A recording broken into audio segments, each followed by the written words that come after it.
Hola a todos y todas, les damos la bienvenida al panel Contenidos Argentinos para el Mundo, casos destacados de productoras asociadas CAIC y APAC.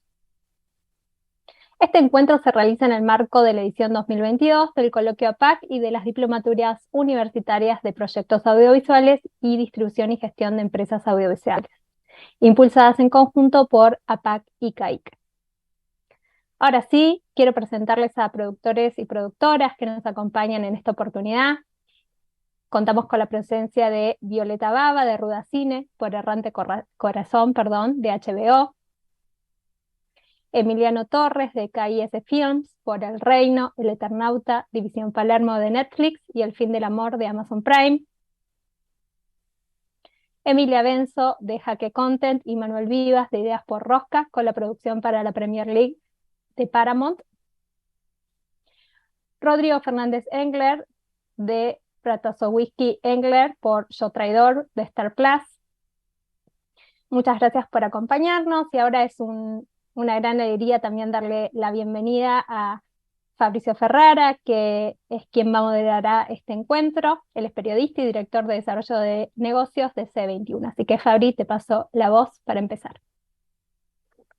Muchas gracias, Andrea. Muchas gracias a todos por estar. Es un gran placer y un gran honor poder estar moderando este panel, contando cómo los contenidos argentinos están cada vez más establecidos en el negocio internacional, no solamente de streaming, pero vamos a hablar mayoritariamente de plataformas y vamos a contar estos casos, vamos a tratar de conversar con cada uno de ellos cómo surgieron y por sobre todas las cosas cómo se fueron gestando estos modelos de negocio en un mercado audiovisual cada vez más cambiante, cada vez más complejo, donde la estrategia de ventaneo pasa a ser un elemento central y donde las plataformas están muy activas buscando nuevos talentos, nuevas voces. Así que este va a ser una parte muy importante de la diplomatura de la que tengo, por suerte, la oportunidad de volver a participar.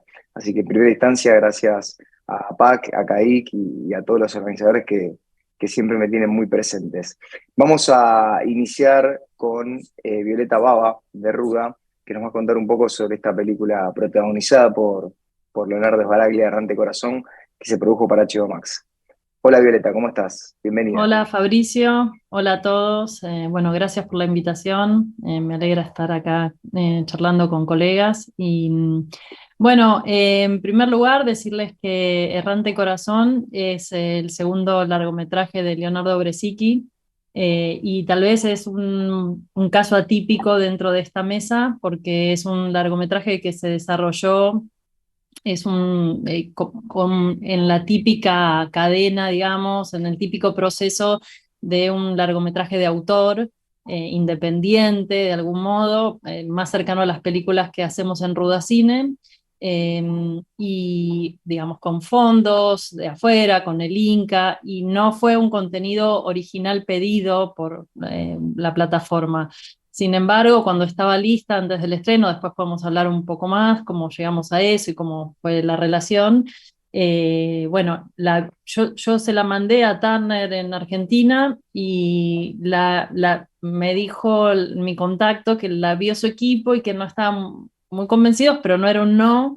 Y lo interesante fue que, bueno, es una coproducción entre Argentina, Brasil, Holanda y España, y a través de Brasil la ve también el equipo de Turner allá y dicen, esta película la queremos. En realidad el protagonista fuerte es Sbaraglia y tal vez el punto de venta, pero bueno, también Turner, tal vez esto es lo interesante, como otras plataformas, tienen que cumplir con ciertas cuotas de países en los paquetes de compra. Y eso creo que nos ayudó mucho.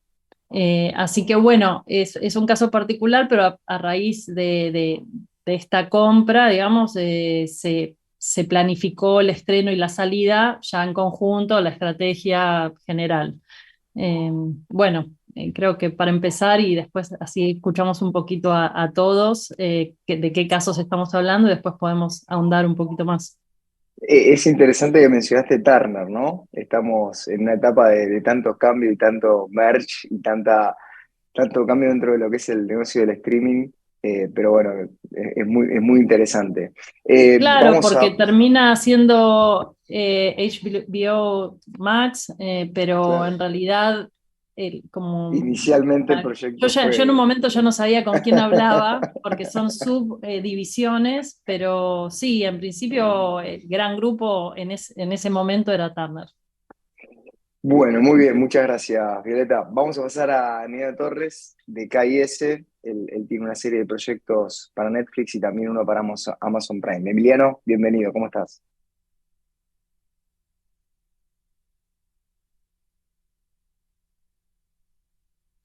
No te estamos escuchando, Emiliano.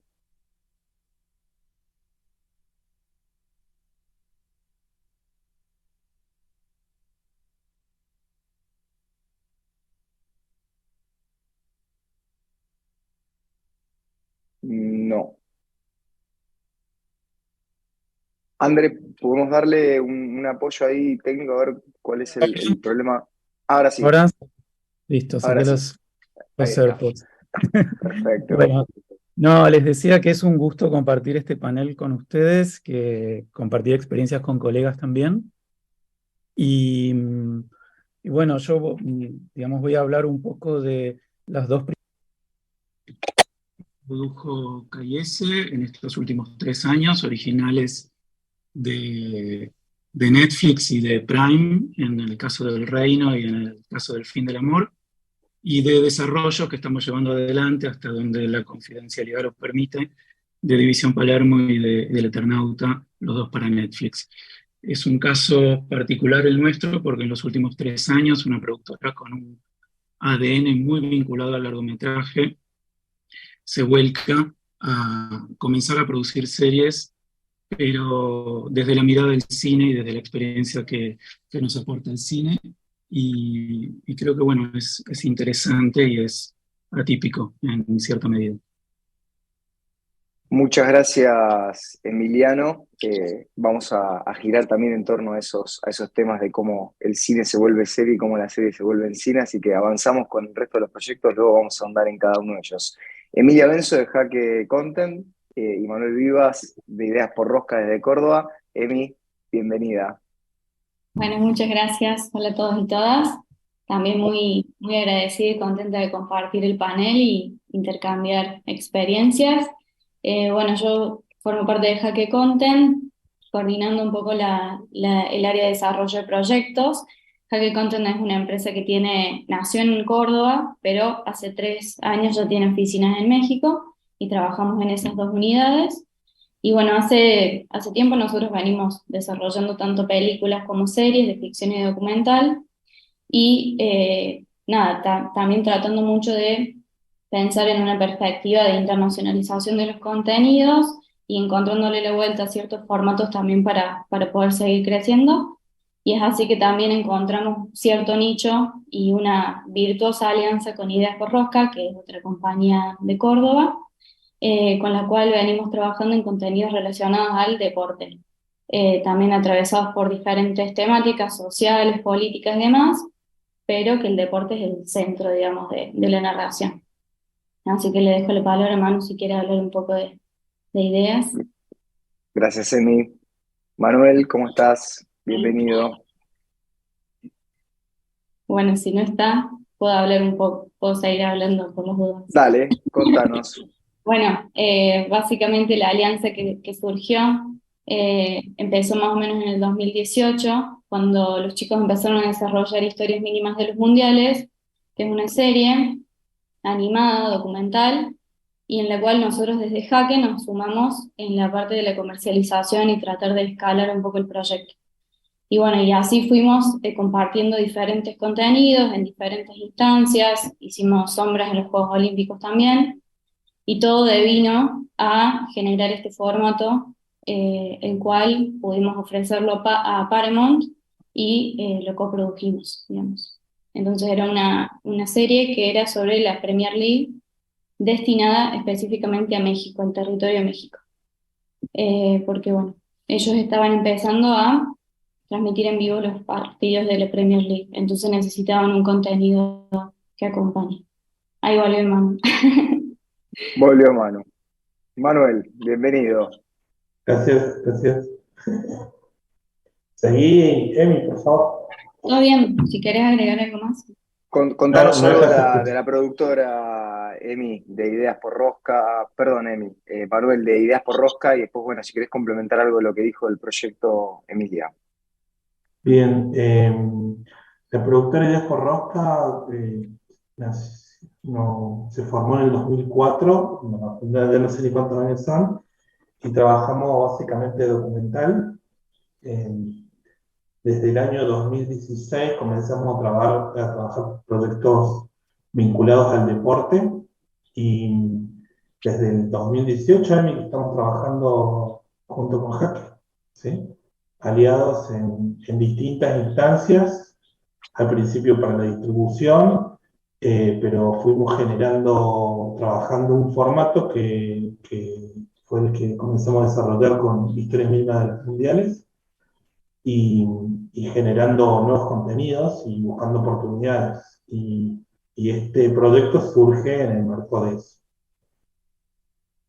Muy bien, muchas gracias, Manuel. Bueno, vamos a pasar al último participante, Rodrigo Fernández Engler. Estuvimos practicando el nombre de la compañía, a ver si nos sale. Protazowiki Engler, que va a hablar de Yo Traidor para Star Plus. Rodrigo, ¿cómo estás? Bueno, ¿qué tal? Buenas tardes. Gracias a todos por la invitación. Eh, bueno, Protazowiki Engler es una empresa que produce películas, básicamente largometraje ficción, y, y desde hace un par de meses tenemos en la plataforma Star Plus Yo Traidor, una película protagonizada por Mariano Martínez, Jorge Marrale, Arturo Puig, Mercedes Lambre, Osvaldo Santoro, Sergio Zurraco, bueno, un elenco muy lindo, que también es un caso parecido al que comentaba Violeta al comienzo. Es una película que no fue encargada ni financiada ni nada por el estilo por una plataforma, pero que finalmente terminó en Disney a través de su plataforma Star Plus. Tuvo que ver la pandemia también, tuvo que ver, después contaremos por qué. Y bueno, es una empresa que se proyecta para hacer este tipo de proyectos. Esta película se filmó parcialmente en Estados Unidos y ahora acabamos de terminar de filmar otra película en Israel. Filmamos en Córdoba y terminamos de filmar en Israel. Bueno, eh, eso es un poco lo que nosotros estamos haciendo. Muy bien, muchas gracias, Rodrigo. Bueno, damos también la bienvenida a un público muy variado. Hay gente que viene de Colombia, hay gente que viene de Ibiza, gente que viene de Misiones, gente que viene de La Pampa. Bueno, bienvenidos todos. Saben que pueden ir mandando preguntas o consultas que puedan tener en relación a lo que vayan escuchando. Chile, Perú, no me quiero perder ninguno. Vayan mandando las preguntas. Nosotros vamos a tener un espacio al final para poder ir contestando con cada uno de ellos.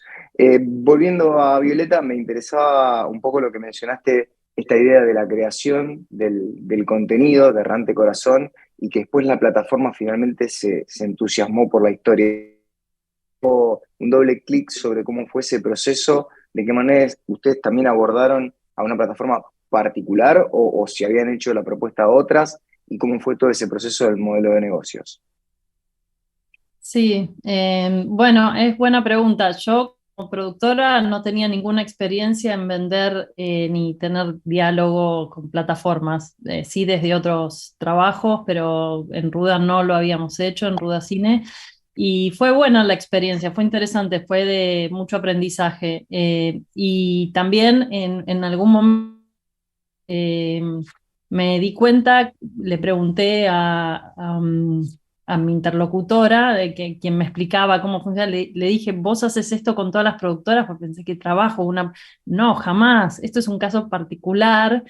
Nos interesa la película un poco por lo que yo decía, este tema de banderas, de la cuota de Brasil. Bueno, tienen un protagónico de Esbaraglia. Me hablaron maravillas. Yo yo todo el tiempo, yo trabajo también mucho con los autores, en el contenido, todo, y también trabajo en festivales de cine, entonces yo todo el tiempo le hablaba del contenido, del valor de la película, y en algún momento me di cuenta que no había visto la película ni que nunca la iba a ver, y que el diálogo era otro, y que era muy bueno ese ejercicio. Entonces hablamos en otros términos y entonces el problema que se nos presenta a muchos argentinos con una película ya terminada y financiada con el Inca era que nosotros teníamos cedidos los derechos también a Cinear en punto. Entonces como que ellos, el interés de HBO era la exclusiva, perpetuidad, todos los derechos. Y bueno, nosotros teníamos que estrenar en sala. Era una época un poco pandémica, era lo que menos les interesaba. Creo que en un momento dijeron, bueno, si quieren quédense con todo el theatrical de Latinoamérica, no nos interesa nada.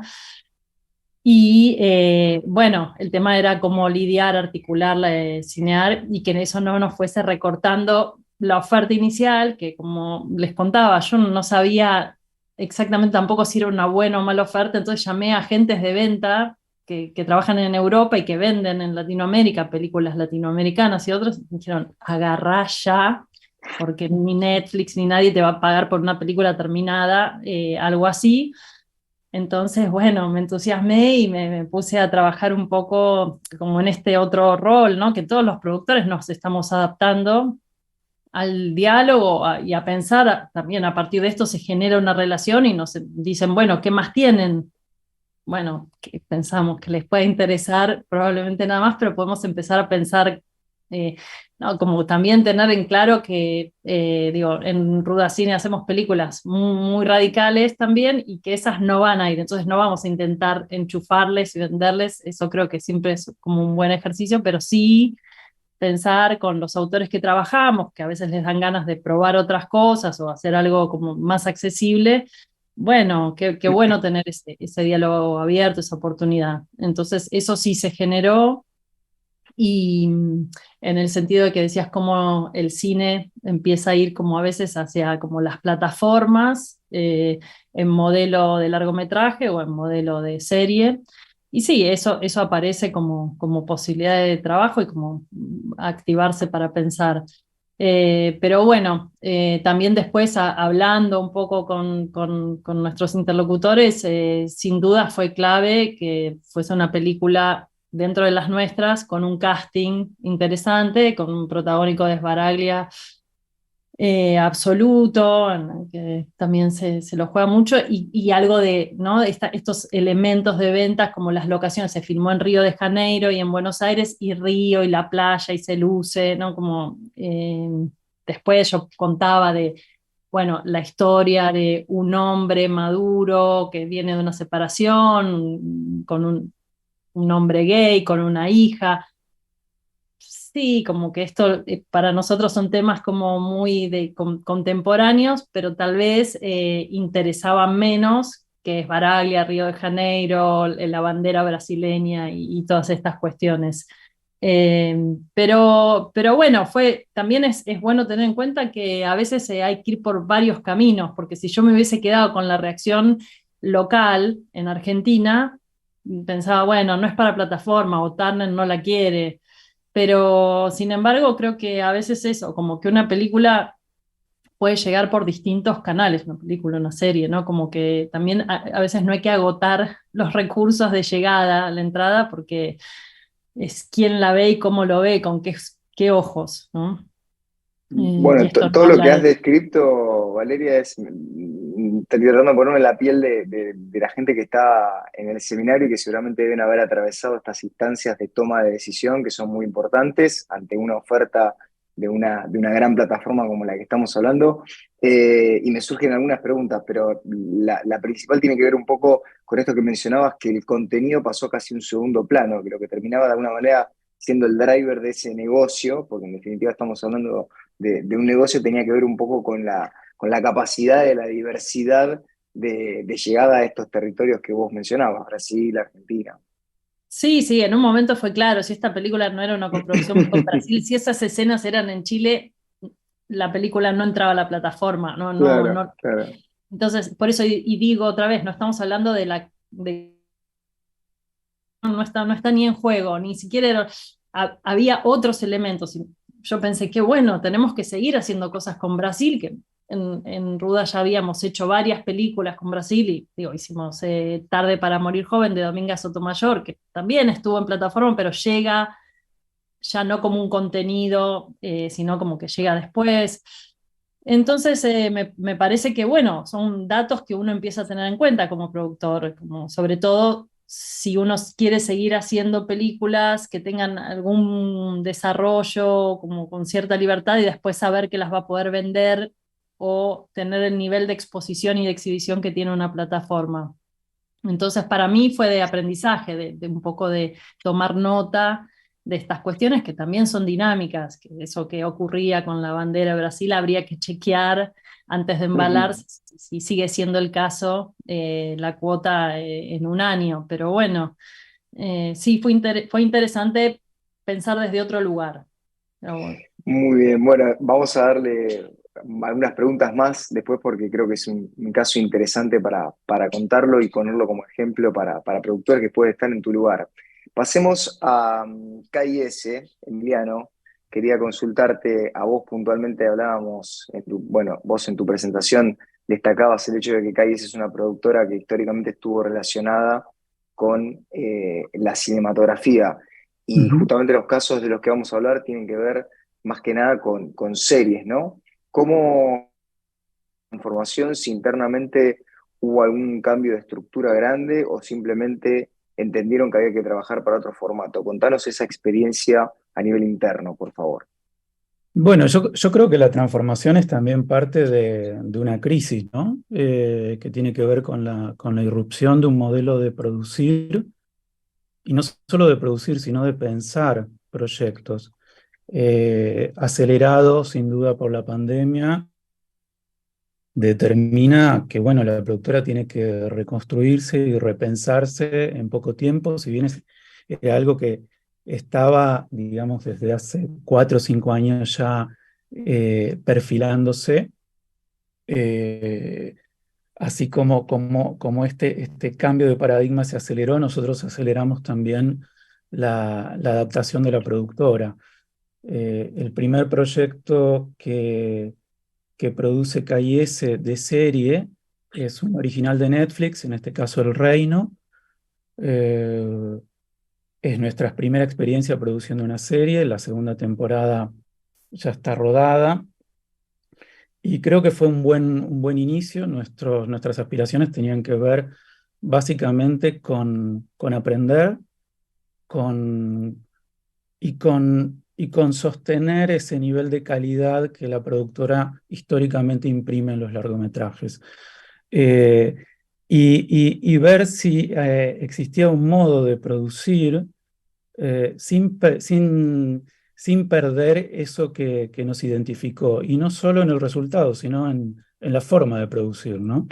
Esto tiene que ver con la relación con los proyectos, con los guiones, con los elencos, con los equipos técnicos e inclusive en la interacción con las plataformas.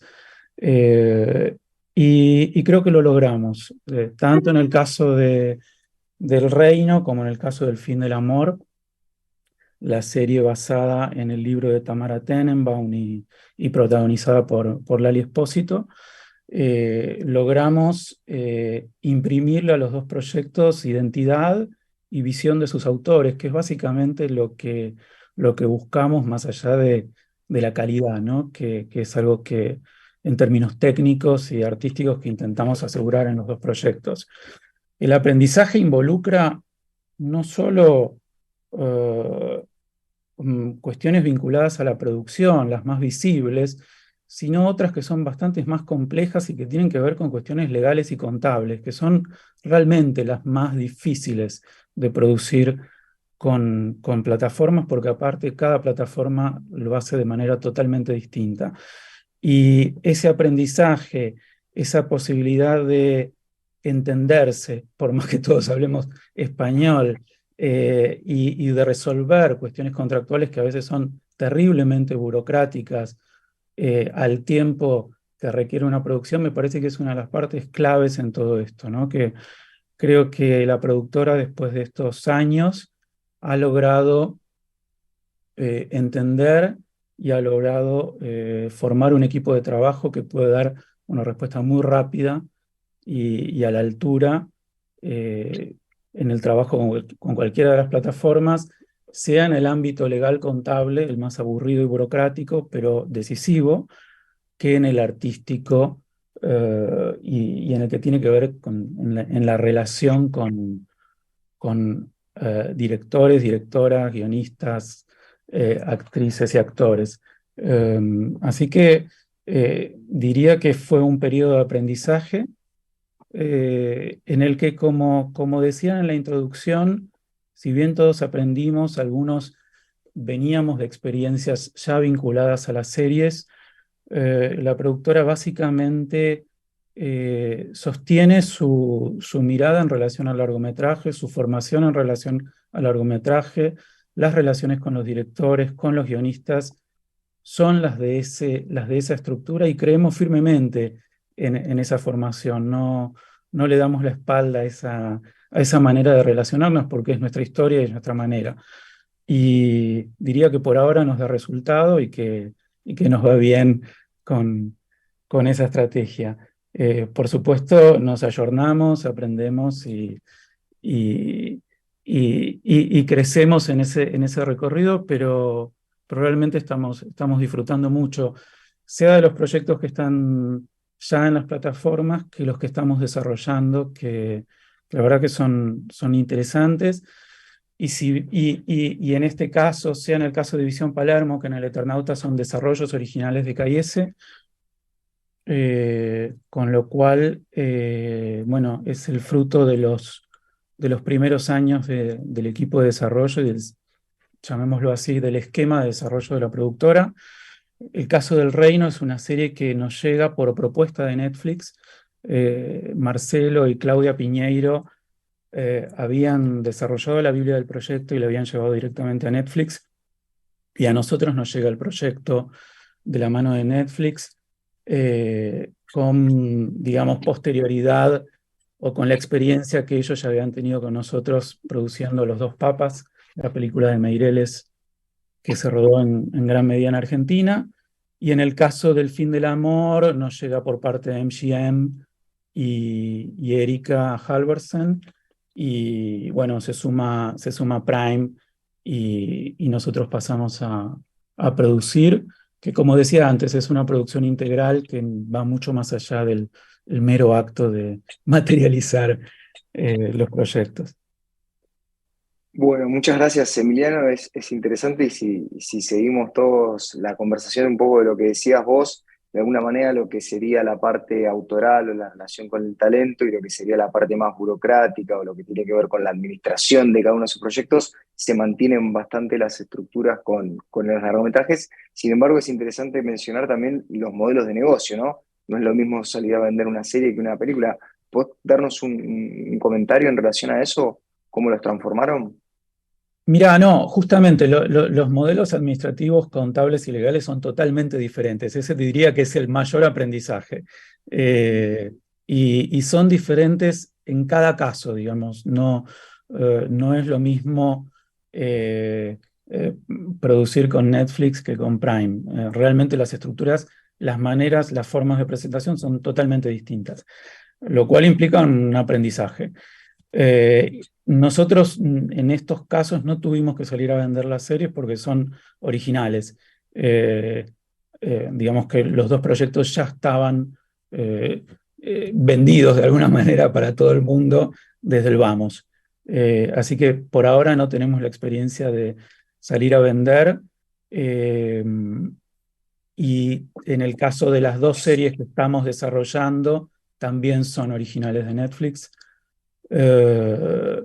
Y la verdad que tienen que ver con el flujo de esa relación que tenemos con las plataformas y con las presentaciones que vamos haciendo de los proyectos que surgen del desarrollo. Estupendo. Bueno, muchísimas gracias, Emiliano. Vamos a pasar a Jaque y al inicio de la presentación el foco importante en deportes, ¿no? Que se ha transformado en un driver sumamente interesante, no solamente en América Latina, sino en el mundo en cuanto al crecimiento de las audiencias en estas plataformas. Emi, contanos cómo ha sido esa experiencia de Jaque que no venía tradicionalmente del deporte y cómo fue que surgió ese interés por este género a partir de la alianza o posterior a la alianza con Ideas. Bueno, como comentábamos con el Manu, la alianza viene más o menos de 2018, cuando empezamos a dar los primeros pasos juntos desde la distribución y la comercialización, y después fuimos acompañando también desde otro lugar, quizás más cercano, digamos, al proyecto desde la génesis.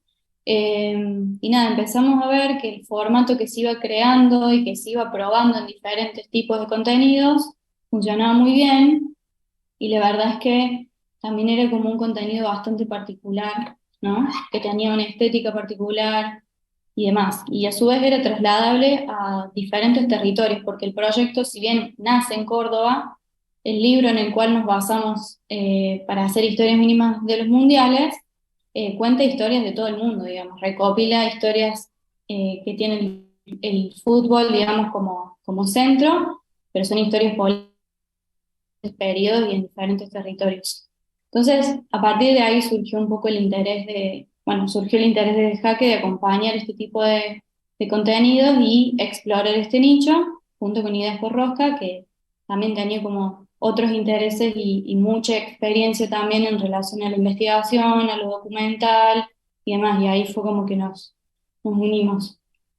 Manu, si querés agregar algo, pero bueno, básicamente fuimos probando un poco eso, también desarrollamos durante mucho tiempo diferentes tipos de formatos con diferentes focos, con etapas, campeonatos particulares, equipos de fútbol y demás, hasta que terminamos conectándonos con Paramount, que veníamos en conversaciones hacía tiempo, tratando de encontrar algo en común, y surgió esta necesidad de parte de ellos de que como iban a transmitir la Premier League, necesitaban acompañar con otro contenido de otro tipo, digamos, para fidelizar su audiencia, pero también para que sea de común entendimiento, digamos, para toda la audiencia de Paramount.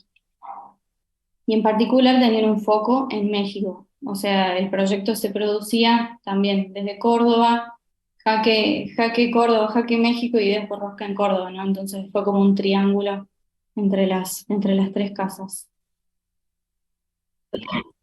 Manu, ¿podés agregarnos algo en relación al proyecto particular? ¿De qué se trata? Si es un proyecto original, si lo encargó la plataforma, o si lo crearon ustedes, si lo vendieron a ellos. ¿Cómo fue todo ese No, proceso?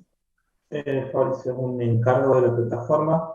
Ujú. Digo, en el contexto de que ya conocen lo que venimos produciendo y las charlas que venimos teniendo, y encontramos la oportunidad, la ventana fue esto, justamente lo que hablas del contexto de que las plataformas comienzan a trabajar en deporte.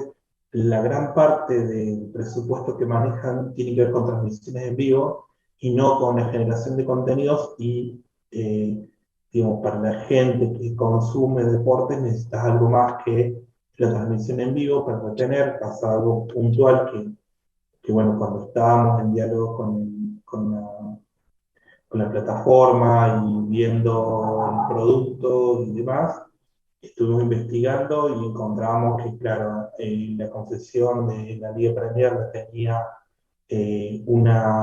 un servicio de televisión satelital y adquiere la licencia Paramount y no tiene contenido deportivo. Entonces necesita imperiosamente contenido deportivo. Nosotros encajábamos justo porque eh, vieron lo que veníamos produciendo, podemos generar contenido particular sobre la historia detrás de cada uno de los equipos, y así fue que hicimos una serie de 20 episodios en 4 meses, contando la historia de cada uno de los clubes que forman parte de la Premier League.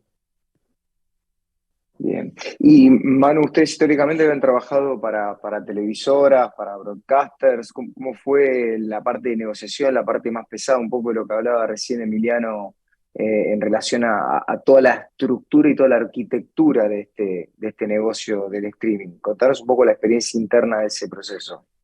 Internamente, bueno, venimos de un proceso similar de financiamiento del Inca, digamos, ganamos un concurso de producción para poder realizarlo, ese fue el motor con el cual salimos a producir. Como contaba Emi, es un libro hecho en Córdoba, pero no contamos historias argentinas, tratamos de buscar, si bien con el punto de vista autoral puesto en lo que miramos nosotros y lo que miran los autores del libro, algo que trasciende lo deportivo, digamos, es una excusa el escenario deportivo para contar otro tipo de historias que tienen que ver con el trasfondo político, histórico de estos grandes eventos deportivos y las historias humanas que hay detrás de eso. Y bueno, nuestra primera salida fue local, fue en Flow, que hicimos una venta. Para eso justamente nos asociamos con Jaque, con Paola, que estuvo acompañándonos todo el tiempo, acompañándonos en reuniones, y nosotros motorizando el productito que teníamos, que era una serie de 12 episodios. La venta que tuvimos con Flow nos motorizó como para salir a buscar más por más, y bueno, logramos una distribución en México también, en Francia también, en plataformas, digamos, pero siempre de la mano de Jaque también, porque digamos, el respaldo que nos daba Jaque nos ayudaba a sumarle fuerza a, al proyecto. También en paralelo ganamos otro financiamiento del Inca también para hacer una serie que se desprendía de esta sobre los Juegos Olímpicos. Que bueno, ahora justamente estamos trabajando en la versión internacional con Al Jazeera, que es la segunda producción que hacemos con Al Jazeera sobre esta serie. Y bueno, nada, y seguíamos trabajando el formato en distintas oportunidades que tuvimos. La participación en mercado, las oportunidades que te da, me estaba acordando, Fabricio, vos nos presentaste en MIPCOM en el 2019, me parece, que presentábamos justamente con Paola este proyecto bueno, nada, esa ventana que te da en los mercados es lo que nos ayudó todo el tiempo para poder poner el producto, lo que producimos en estas vidrieras. Muy bien, bueno, muchas gracias Emilia, muchas gracias Manuel. Vamos a pasar a Rodrigo.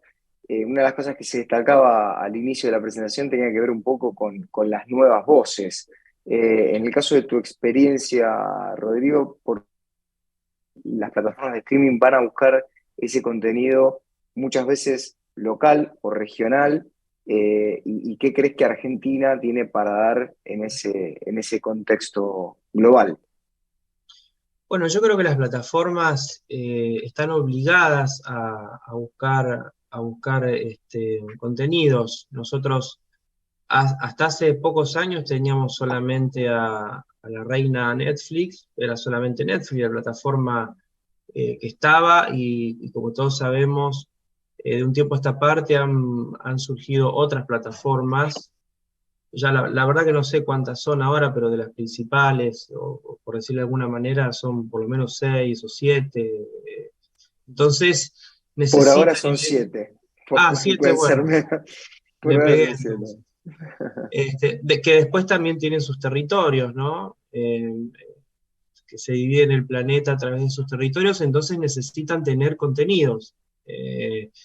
Entonces yo creo que hoy no es tan difícil ya vender un producto a una plataforma, ya sea una lata, como le decimos, un producto terminado, o ir a golpearles la puerta para producir o para coproducir un producto. Digo esto porque me parece que hay una gran oferta, hay una gran demanda. Hoy ya una persona puede elegir si quiere tener 7 plataformas, o quiere tener una, o quiere tener 3. O sea, hoy ya nadie tiene el monopolio en el sentido de las plataformas. Y también creo que cuando un proyecto es de calidad, se vende. O sea, eso es bastante sencillo. Si vos tenés un elenco interesante, tenés un cuento interesante para contar, la película está bien filmada, está bien producida, me parece que es mucho más fácil poder ingresar a una plataforma. Yo creo que cuando un producto, y insisto en esto, cuando un producto es bueno, cuando su guión es bueno, tiene un buen elenco, está bien producida, me parece que es mucho más fácil venderla. No hace falta hacer tantas llamadas por teléfono ni tantos intermediarios porque el producto ya es bueno. Y si a eso le sumamos lo que dije antes, que ya las plataformas necesitan contenidos, entonces se torna más fácil.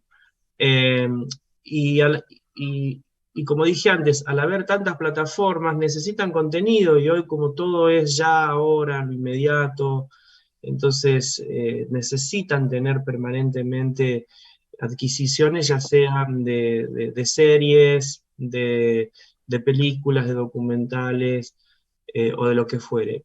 Y por último, creo que Argentina tiene una larga historia en lo que es lo audiovisual.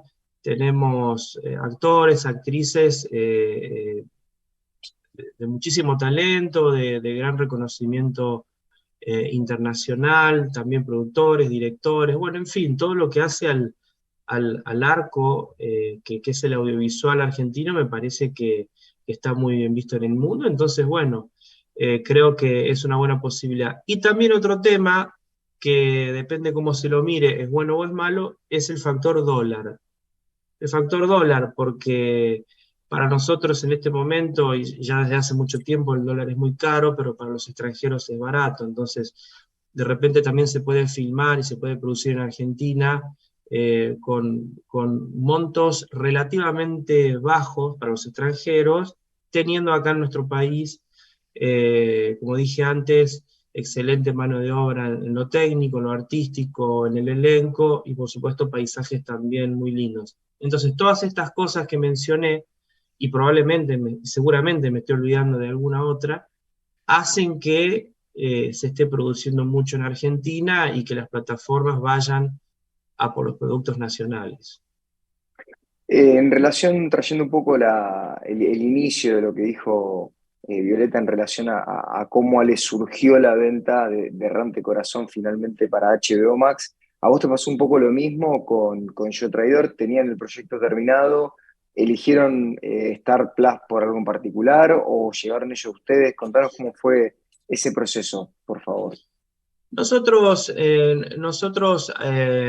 filmamos la película allá por finales del 19, de hecho terminamos el rodaje en octubre del 19, algunos meses antes del inicio de la pandemia, y la idea original era estrenarla en salas de cine, teníamos el apoyo del Inca también, del Polo Audiovisual de la provincia de Córdoba, y después eventualmente ir a una plataforma, cuando pasó lo que todos sabemos. Nosotros necesitábamos terminar la película, venderla, cumplir con los inversores. Nosotros habíamos recibido una financiación muy importante por parte de una universidad de Estados Unidos, una deuda en dólares. Entonces nos dispusimos como nadie veía el fin, la luz al final del túnel en lo que era o es, no sé, la pandemia. Entonces decidimos, nos pusimos como norte terminar la película para una plataforma cualquiera.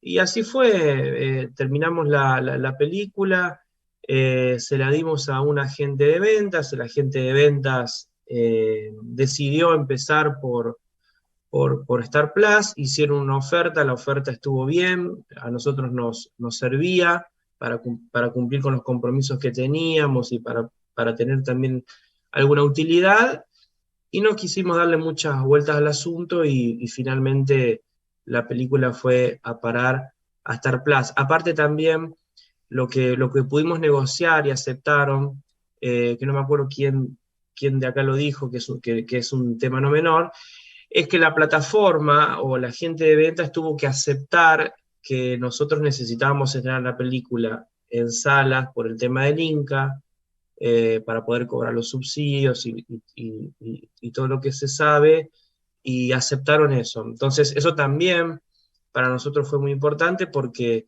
y tampoco firmamos un contrato para la perpetuidad ni por tantos años. Entonces fue como un acuerdo bastante blando, donde nosotros vendimos los derechos de la película por algunos años, nos permitieron estrenar en salas de cine, entonces todos contentos. Y nos sirvió el negocio, y bueno, ya habíamos tenido una experiencia anteriormente con Turner también, con otra película, con Soldado Argentino, Solo Conocido por Dios, una película sobre Malvinas, y la habíamos vendido a Turner también, para los canales de televisión, porque en ese momento Turner no tenía plataforma de streaming.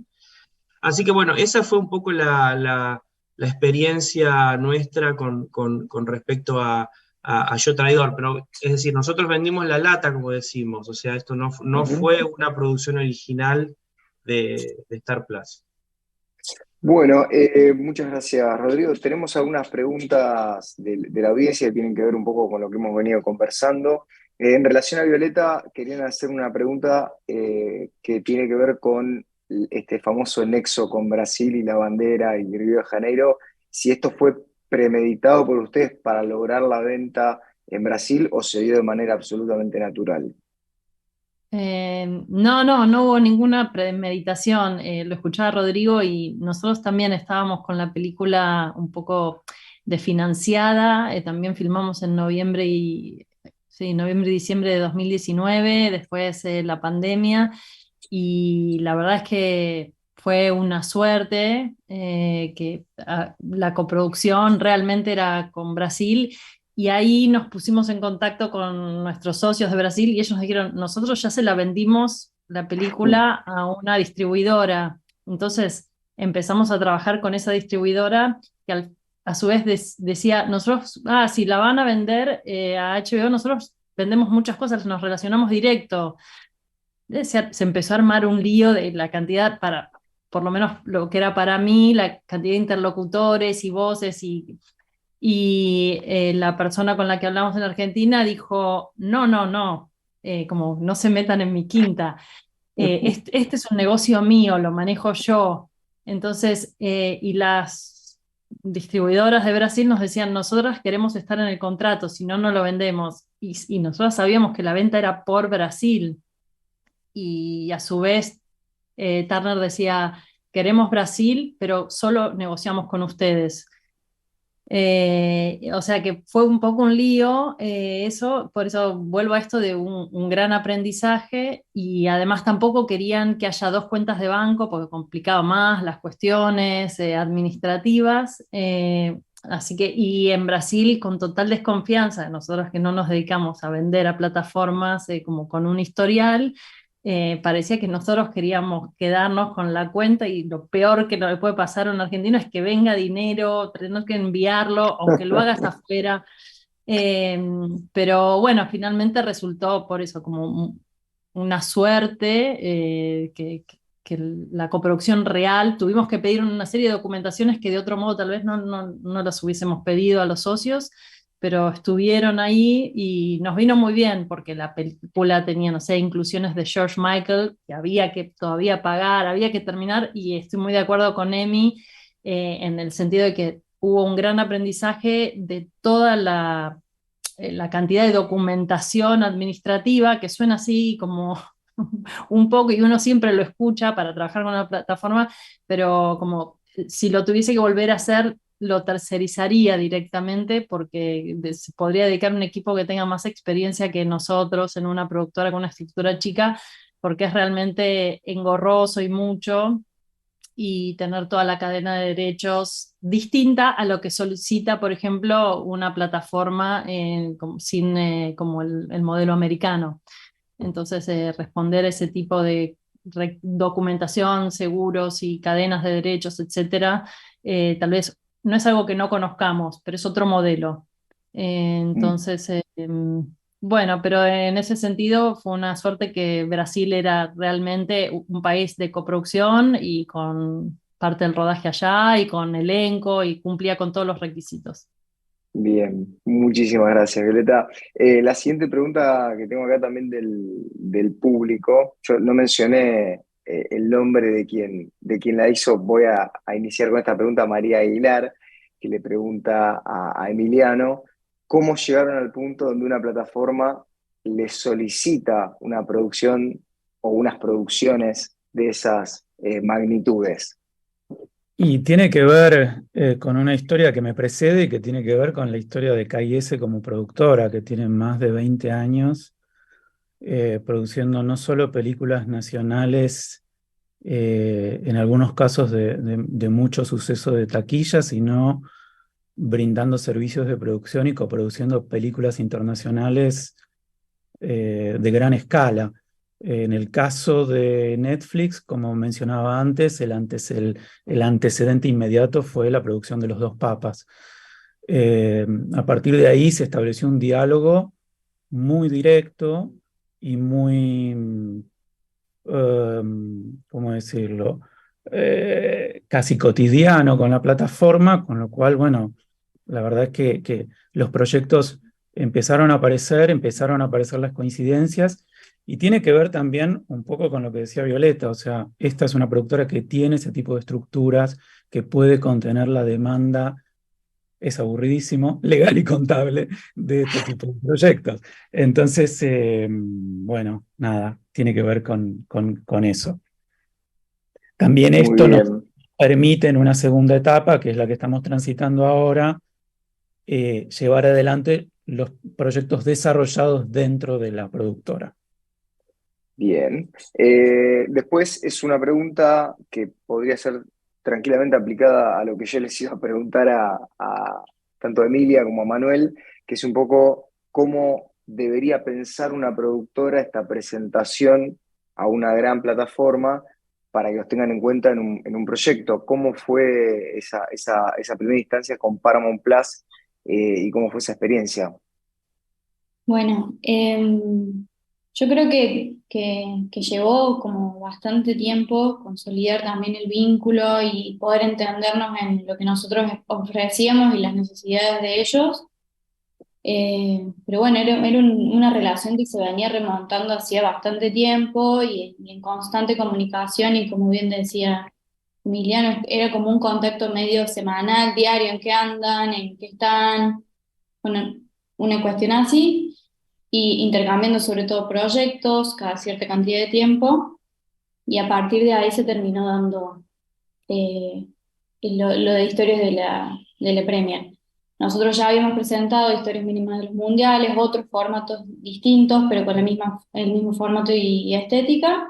Y bueno, y ellos directamente vinieron con la necesidad puntual de tener que generar ese contenido y lo veían muy fácilmente adaptable, digamos, a lo que teníamos nosotros. Y también algo muy a favor era que nosotros ofrecíamos una estructura de producción muy rápida y ellos tenían como un tiempo muy corto para salir a la cancha, digamos, con la transmisión. Entonces creo que se unieron un montón de cuestiones ahí, pero para mí lo más importante es que fue una relación que se construyó de mucho tiempo, que la inició Ujú. Pau y después continuamos nosotros también. Muy bien. Y Manuel, en relación a qué debería tener en cuenta un productor a la hora de sentarse a pensar una estrategia con una plataforma, ¿cuál sería el consejo que le darías en relación a este tema? Mira, en este caso, y que trabajamos con Emi y bastante y con todo el equipo a partir de esas decisiones, eh, tratamos de presentar, de indagar primero cuál era la necesidad. Por eso te digo que investigamos cuál era puntualmente lo que nos estaban pidiendo, ¿sí? Incluso rastramos un poquito más allá de haciéndole preguntas que por ahí ni siquiera se habían planteado respecto a la audiencia por conocimientos que teníamos del contenido y del potencial que podía tener después, ¿sí? En la recirculación del proyecto. O sea, nosotros ya conocíamos cómo funcionaba bien en redes el proyecto, cómo lo podíamos segmentar, cómo se podían armar hilos de escritor desarrollando el contenido un poquito más. Entonces, le presentamos como más cosas de lo que en realidad estaban buscando. Y trabajamos en un demo, Emi, o sea, cuando nos pedían algo para ver, nos tiraron lo que estaban buscando y ahí convocamos a todo el proyecto, digamos, todo el equipo humano que trabaja con nosotros para fortalecer esa presentación, digamos, porque nosotros sabemos que nosotros tenemos un interlocutor o unos interlocutores a los que les presentamos el proyecto, pero sabemos que internamente ellos también lo tienen que vender, ¿sí? Y ese entendimiento nos ayudaba a preparar herramientas para que ellos hagan esa circulación interna.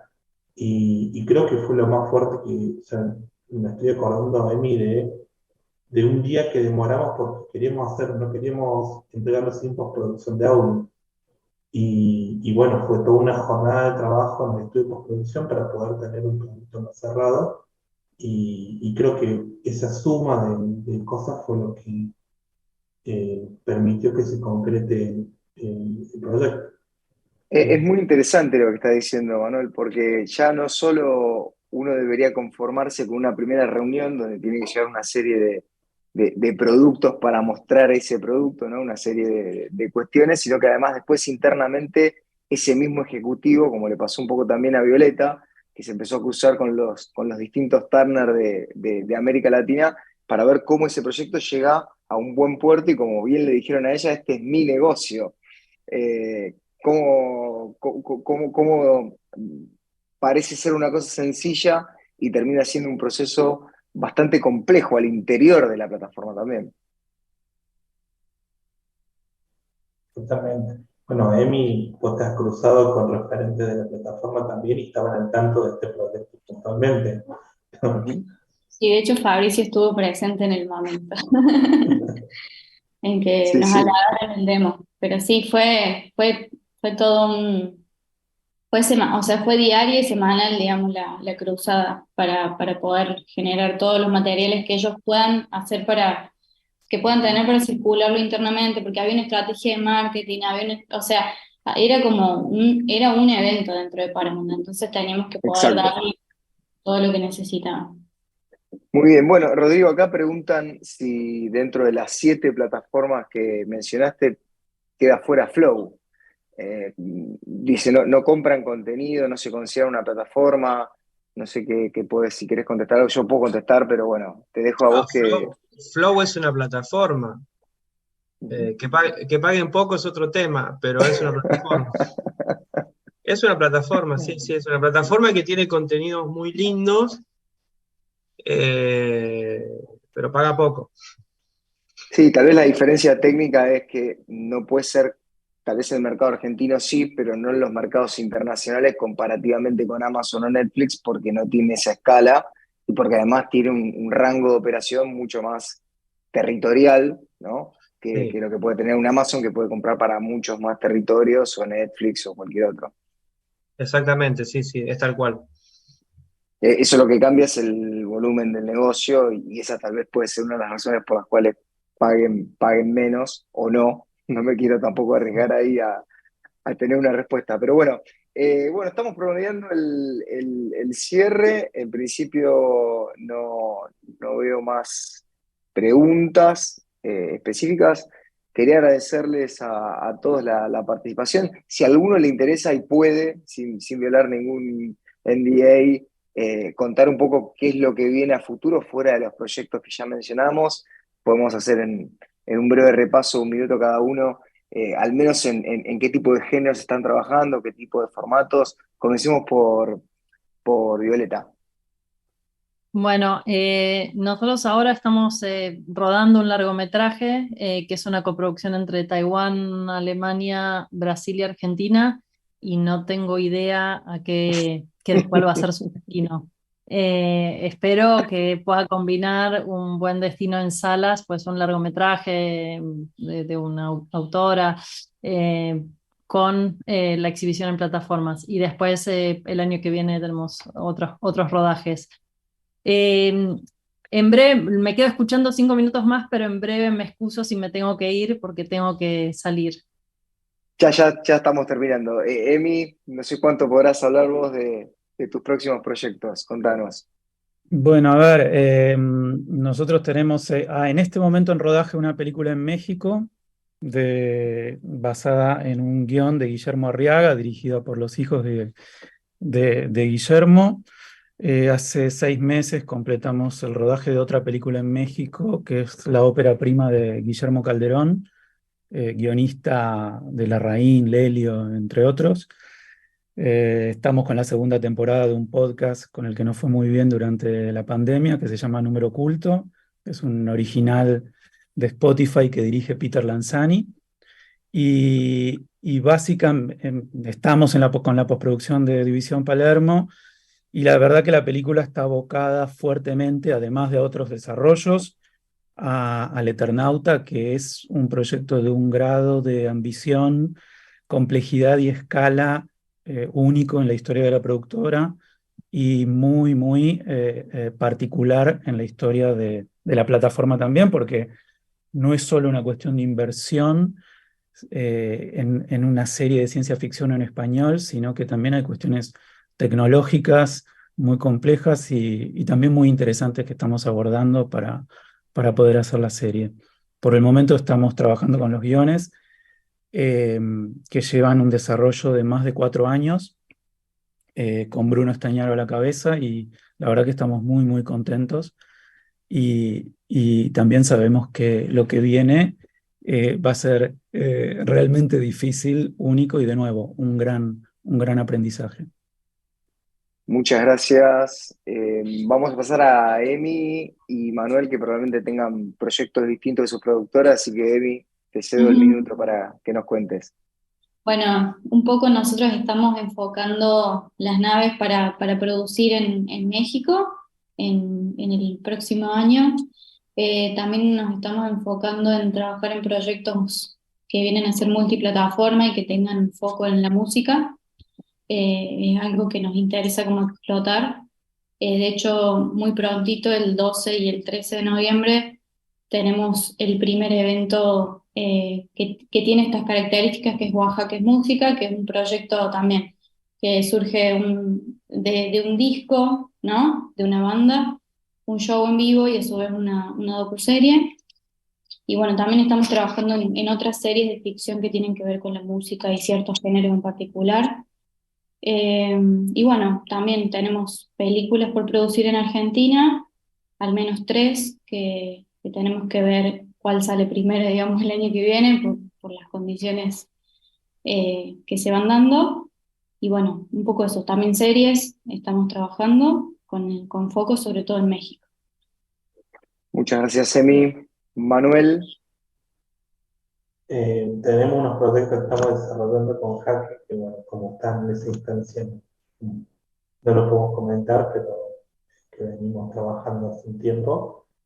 Y bueno, ahora estamos produciendo en realidad, y vamos a ir produciendo el año que viene, una serie con Al Jazeera para la región MENA, que es la segunda serie que producimos desde Córdoba para la región MENA.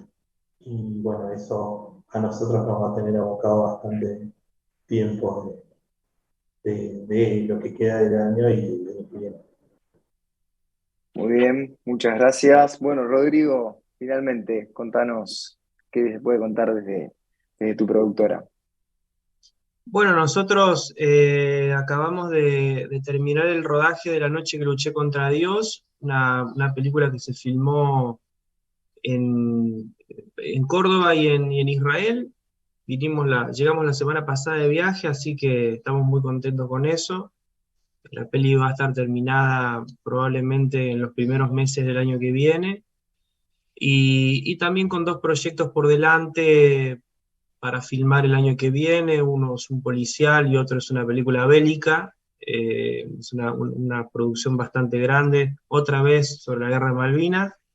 Así que bueno, trabajando y tratando de invertir y de generar trabajo también no solamente en Argentina, sino siempre buscando coproducciones internacionales, que es un poco el perfil que tiene nuestra empresa. Muy bien. Bueno, hemos terminado, están todos muy, muy contentos aquí en el chat. Hemos tenido una audiencia de más de 100 personas, así que evidentemente todo lo que han comentado tiene muy buena llegada desde el punto de vista de las experiencias. Gracias de nuevo a PAC, gracias de nuevo CAIC por la oportunidad, gracias a los panelistas. y bueno, quedamos a disposición en caso de que alguno tenga alguna duda, consulta a través de la coordinación de la diplomatura. Que tengan todos buenas noches. Muchas gracias. Muchas gracias. Adiós.